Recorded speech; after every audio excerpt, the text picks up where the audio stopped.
a sad face is good for the heart. The heart of the wise is in the house of mourning, but the heart of fools is in the house of pleasure. Why? Why is that? Because it causes us, when we're at a funeral, to reprioritize and to examine the state of our soul. You see, we are in a generation that has no time to stop and contemplate the fact that someday we are going to have to give an account to God for our lives. Many changes have been made over the last century in this country that make it easier to not have to think about the day of judgment. This nation has pushed the Lord Jesus out of public schools. This nation has pushed the Bible out of schools and forbidden even the 10 Commandments to be hung in public places.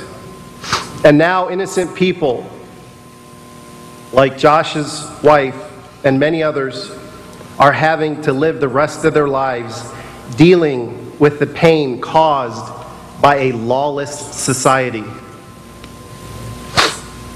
Why is it so bad to put a sign up on a wall that says, "Thou shalt not kill"? Why is it so bad to say, "Thou shalt not steal"? "Thou shalt not commit adultery"? "Thou shalt not lie"? "Thou shalt not covet or lust after your neighbor's wife in your neighbor's house"?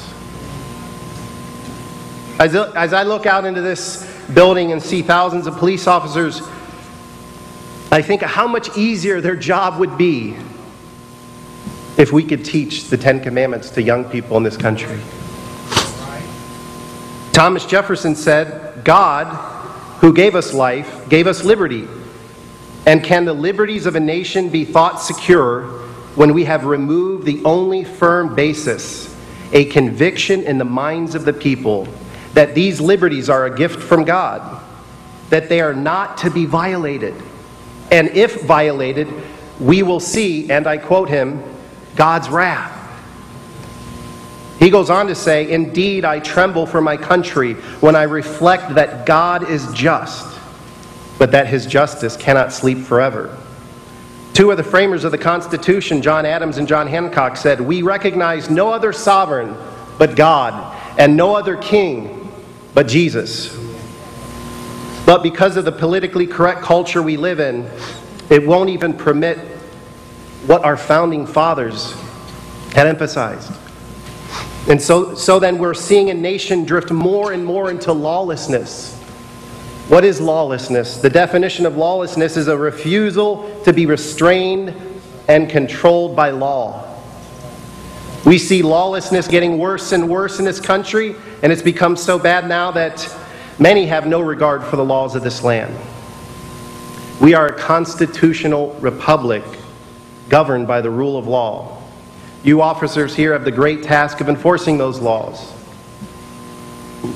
Many of us rejoice that we live in a free country, but you cannot have freedom without law and responsibility. The very definition of the word liberty is this: the freedom to do that which is right. That's what liberty is. But now I would like to take this understanding of freedom and lawlessness and bring it into the spiritual realm. I feel it necessary to remind us that we are all going to have to give an account for our actions to a holy God after we die. See, God, out of love, has set up laws for us to live by.